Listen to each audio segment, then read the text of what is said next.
Hi guys! Welcome sa aming vlog. Ako nga pala si Inigo. Ako si Carl. Ako si Patrick. Ako si EJ. Ako si Kelvin. At kami ang Adobong Charger. Yes. So bali ngayon, meron kaming special guest which is inihintay po namin ngayon. Late lang. So for in the meantime, bali ang gagawin po namin is gagawa po kami ng brainstorming session para po sa magiging pwede naming mga reaction videos. Okay. So kayo guys, ano bang gusto nyo i-react? Ganito. Ano bang mga topics nag-i-interest sa inyo? Kung ano, Mga latest. Ano yung mga latest ngayon? Ano yung parang hot na yung- balita ngayon? uy, kay Duterte, arrest. Ay, yung sa dinala siya sa Netherlands. Oh. Oo, pati ako nabigla dun eh. Pre. Kaya nga, di ba? Biglaan kasi Uy, yun. Oras na. Unahin ka lang. So guys, andito nga pala yung aming special guest ngayon. Pinapakilala po namin si Ernest. Hi guys. Sorry na late ako. Okay. So bali kayo itong ginagawa namin. Nag-brainstorm kami ng topic for pwede sa mga reaction videos, mga ganon. So, ikaw ba, meron ka bang mga parang certain topics na gusto mong Idea? Ano idea mo? Suggestion mo, pre. Sakto. Kaya late din ako, sinapuyat ako guys eh. Like, pipinanood kasi ako kagabi bago ako tulog. Ano yan? Documentary siya. Oh? About About siya sa extrajudicial killing back in 2016. Title niya Maria. Panoorin niyo guys, maganda siya. Pero maganda siyang pag-usapan din yun. Kasi like, gusto ko rin din i-share sa inyo para may Matagal ba ideas yun? kayo. Ilang oras yan? Parang narinig ko na yun actually. Yan ba yung parang related dun sa pamumuno ni Duterte dati? Nung Yes. Pala, paano familiar? Yes. Parang war on drugs. Guys, Tama. yung war on drugs. Yung war on drugs siya. So, ang nangyari sa video is, kaya title ng Maria is, may tatlong cast doon. And name nilang tatlo is Maria. Oh? Yung dalawa doon, Tres Marias.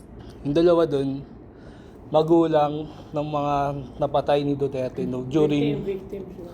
during drug war nun. Tapos yung isang Maria is former Vice President Leni Robredo. Which is, her real name is Maria Leonora, di ba? So, kaya Interesting Maria. So, yung title niya Maria. So in short, for context lang sa mga viewers namin. Bali yung Maria, siya, parang related sa mga victims ng war on drugs ni Duterte. Yeah, about the victims. Yes, yes. 2016, tama ba? 2016? Yes. So ito yung during Duterte's administration. War Ito yung mga on- ways niya. on Okay. oil.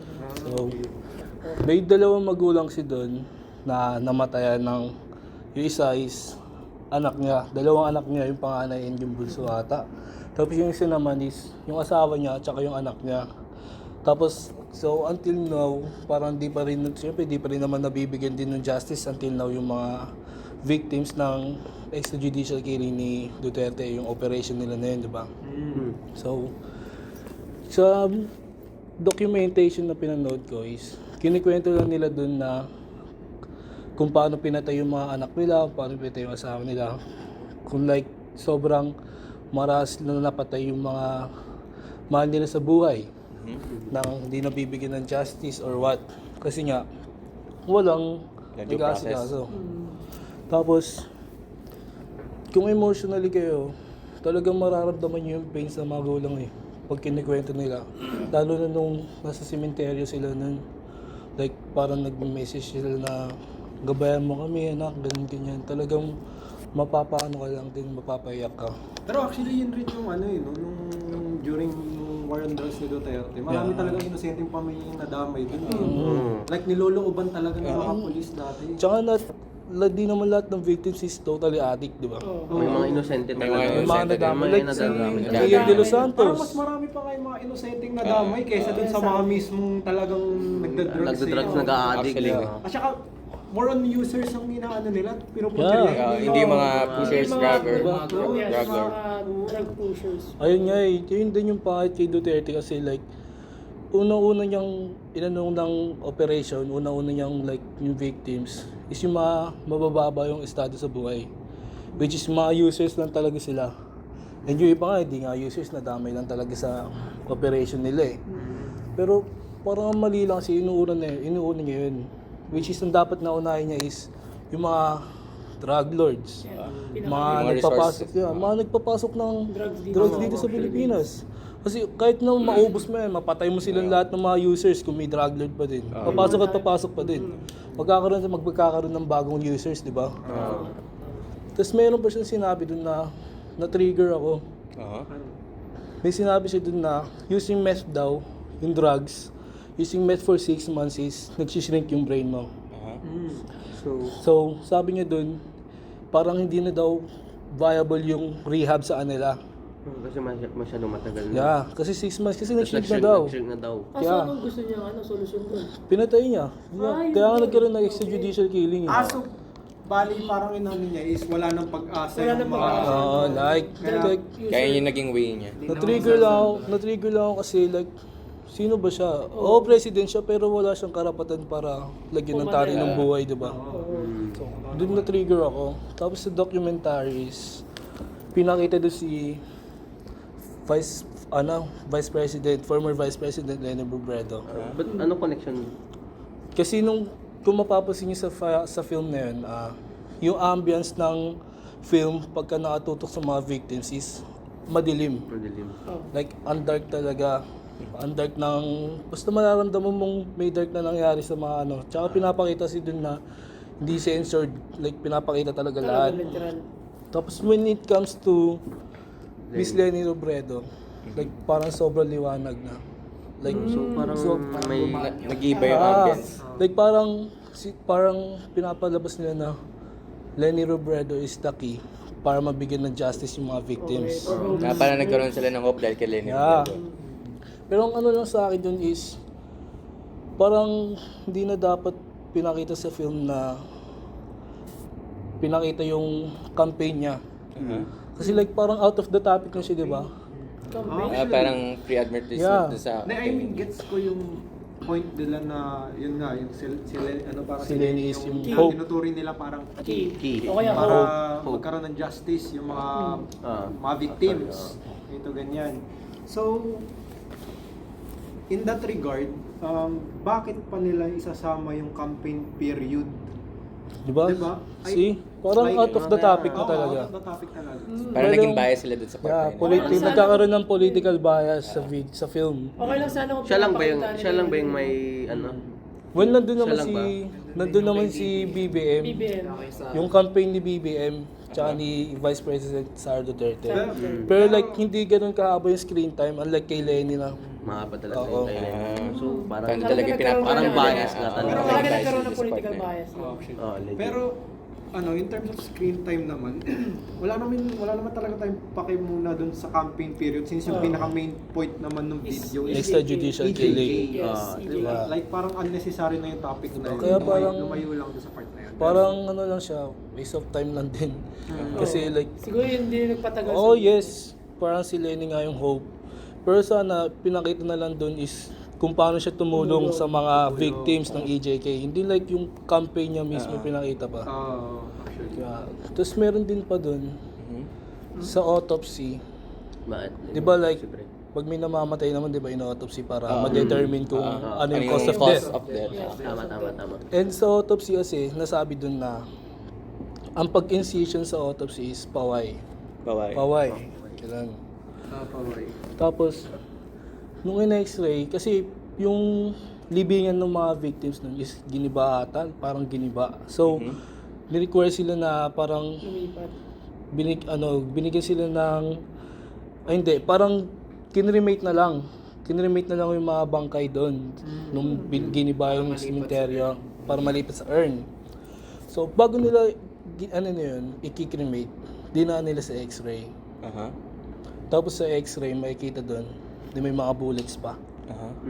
Which is na Literal na bala. yeah, bullets. Pinakita Like, sa film. nandun pa rin. Na kinalkal nung nag-autopsy nun. Tapos So nung may yung pinakita niya. fraud, yung autopsy fraud. Yeah. Fraud siya. Like parang wala siyang proper autopsy. Pinalabas na in autopsy. So parang minema lang lahat. Like parang Nasabi lang na autopsy yung body na yun. binuksan lang tapos tinignan lang ganun. Hindi nila tinanggal yung mga bullets. Sakol nun. Pero like Sabotage. pag autopsy kasi di ba like tatanggalin lahat ng organs, internal organs, pati yung kung nabaril man sa hole, kukunin yung bullets. Pero Para ma-identify. ba't nandun yung bullets sa x-ray, di ba? Oh, kasi may code din yung yung bullets eh. So parang parang planado lahat. Like, magkakaampilat yung mga police, yung mga nag-autosit. Like, tuloy-tuloy na yung operation nila na walang maapigil talaga. Parang may nangyayaring inside job dyan sa ano. Parang wala nga silang parang butas ginagawa nila. Tapos meron pa akong na-realize din na sobrang pahit ng justice system dito sa Pilipinas. No, actually. Kasi isipin nyo, di ba, sa intro, Wala tayong masisisi dyan. Nasa Pinas tayo. sa intro ng film, pinakita doon yung total na namatay ng victims ng EJK. Tapos, yung pangalawang nanay, si Nanay Mary Ann, nag-file kasi siya ng case. Tapos, 6 files yun. 3 lang na-aprobahan. Isipin mo isang tao pa yung nagpa-file nun. Paano kung lahat ng victims nag-file? Ilang file yun, di ba? Ang dami nun. Sobra. Ilan pa yung namatay? Sobrang Ilan lang dami. din yung mga Alam mo man Mabigat namatay yun. na. Mostly. Hindi ko na maalala pero around 6,000 something ganun. Pero More than pa ata. Pero during his term, mga nasa 30,000 Mga na. 30,000 plus. Hindi naman Including yung mga mayors and vice mayors dito sa iba't ibang bansa na. Yan kagad yung di ba? Oo, yun yung pag-upo niya. War on drugs talaga yun. Focus Siya niya pa nga talaga. nagsabi na 6 months, di ba? Within 6 kahit sa campaign niya naman war on drugs din talaga. Oo, Kasi sa ganun yung campaign ginawa niya niya sa talaga, Davao. war on drugs. Sa Davao kasi mayor siya dati doon. So, Na napakatagal na panahon. So yun, isipin niyo yung 6,000 yung victims and all. Para kung nag-file lahat ng case yun, 3 lang yung na-aprobahan. Sobrang pangit ng justice system.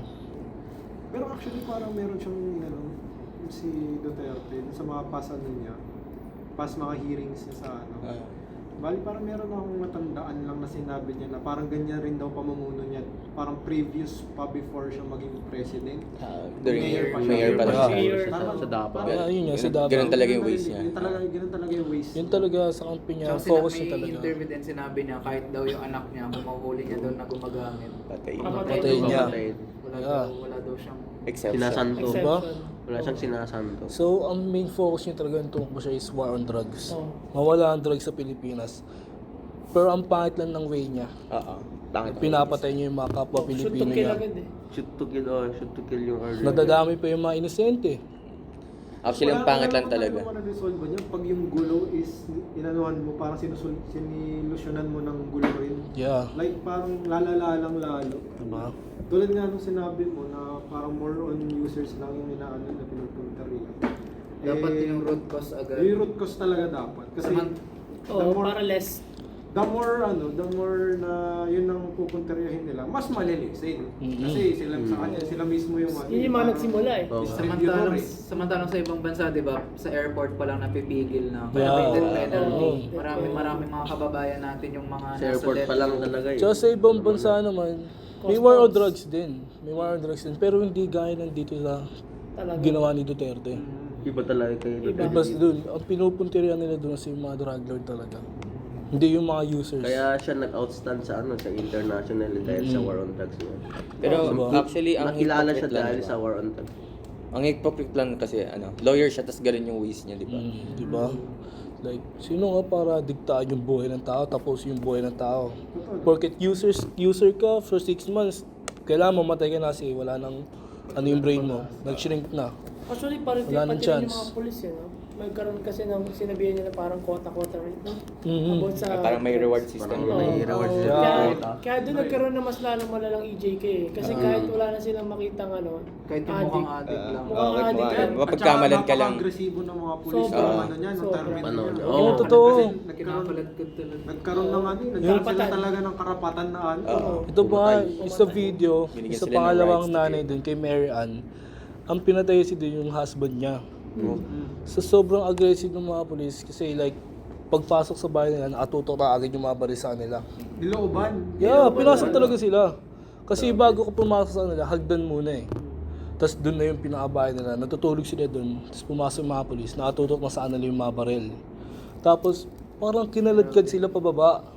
Kinaladkad sila, tapos binaril na yung tatay, yung husband. On the spot, no? Oo, pinatay na doon sa loob. So yung anak niya, syempre anak niya yun, anak. Parang Sumunod baka sa makakosa taas. ng trauma dun, di ba? Sumunod sa taas. Tapos binaril din. So, paano hindi naman addict yung anak, di ba? Paano hindi naman addict din yung tatay? Wala warrant eh, no? Wala eh, kasi naglabas na si Duterte na shoot to kill. Hindi na kailangan ng warrant. Naglabas siya na ng order na gano'n. Oo. Shoot Wala to kill naman na agad batas eh. na naman. Grabe. Attorney siya, ay lawyer siya, pero ano, nanglalabag siya ng batas. Diba? Napaka-unlawful ng ginagawa niya. Sobrang nakakaawa lang yung mga victims kasi until now wala pa rin justice. Okay, ano. Oo. Pero main reason naman talaga at ang may kasalanan si Duterte. Actually, Wala naman ng iba eh. Siya nagbigay ng utos. Oo, kaya lamang kayong mga for ulo sure na may boys. ibang ways naman para ma-handle yun. Oo. Pero grabe. Yung sa kanya kasi, war on drugs talagang shoot to kill siya. Papatay, so Para papatay. sa akin kasi, kung gusto niya nang mawala yun, ang babantay niya dyan is customs. Kasi siya yung napapasok ng Doon mga lumadaan thing. lahat ng produkto Yes. eh. Pati yung mga yan, pwede niya, ano yun yung mga Oh, drug sa lords customs ano. talaga eh. Doon Tapos- lumalabas yung mga ano eh. Oo, sa Bilibid din. Siyempre, may mga times na sa Bilibid nga rin, meron ding ano eh. Nakakapagpuslit Lumulubog din. ng ano eh. Yes. Nakakapuslit, di ba? Eh kaso sa customs naman, syempre may mga inside job din na Yun nga, nangyayari. yun yung dapat niya mas kaso, pinukosan.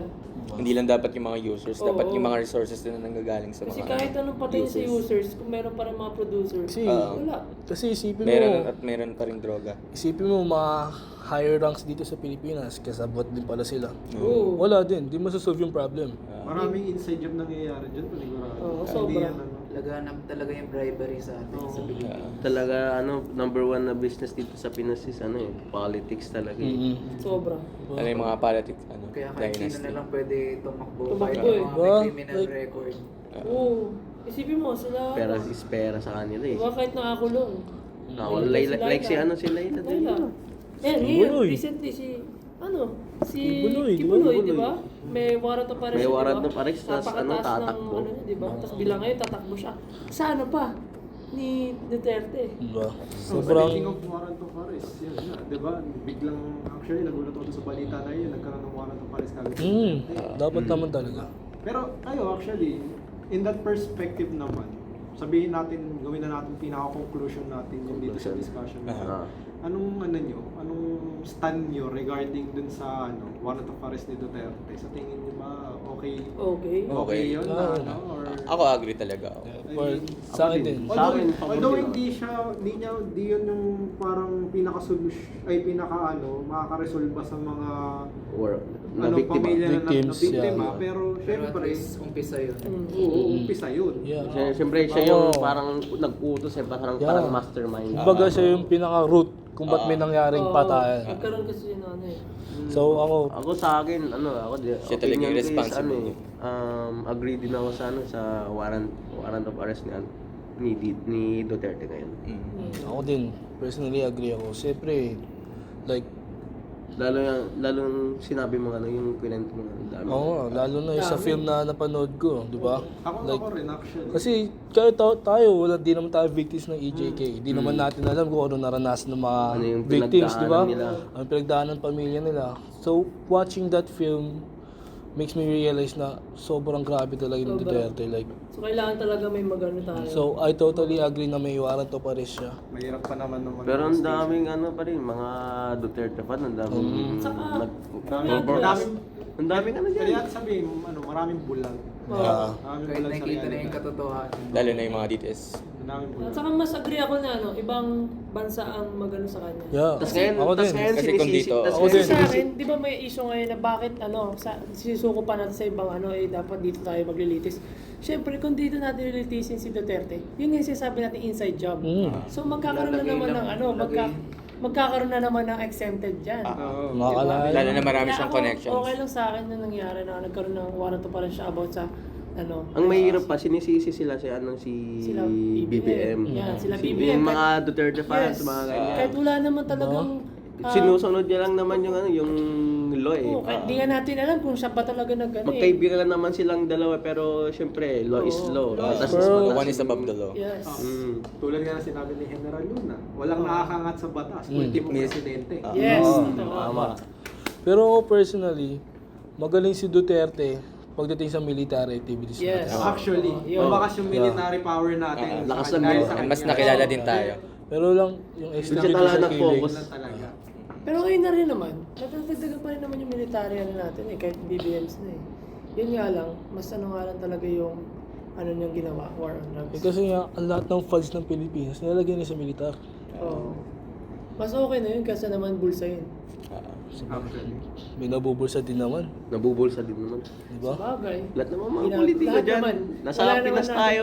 Wala naman tayong ano. Ano yan? Number 1 business yan, pera. Politics. Sa politics. So, So, ako, So, bali, yun ang pinaka-discussion natin ngayon. yeah, oo. Actually, Diba? Ganda pala ng pagkakalit ko pa kasi naanood ako. Di ba? Oo, Nagka-topic.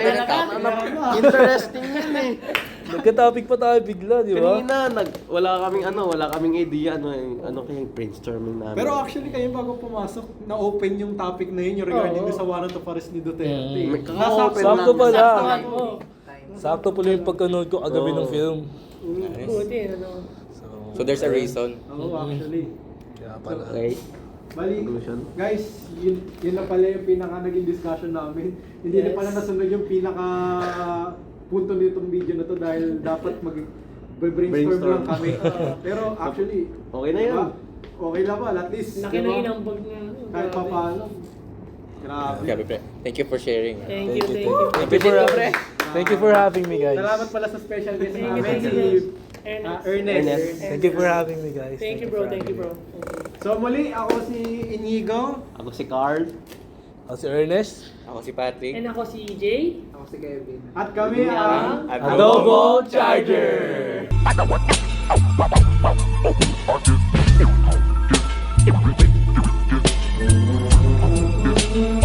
Can we talk about us like we care about us?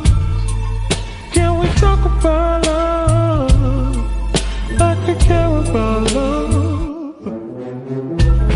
You say let it breathe, but the strain of our Nice one! Biglang tumawa. Interesting nga to ah. Plastic ah. Leonora, diba? So, Maria din siya. Ito yung third na cast dun. Talagang cast siya doon sa video. Hindi. Iba-iba, ibang mukha. Director siya. Ah, okay. Sino producer? Paano pinatay yung mga anak niya, ganun. Tapos kung ano yung hindi, tangina, kinatay. So hi guys, welcome sa aming vlog. So for today, ulit pala. So hi guys, welcome sa aming vlog. Ako nga pala si Inigo. Ako si Carl. Oy, only pause lang. Para Charger! One, two, three. Adobo Charger!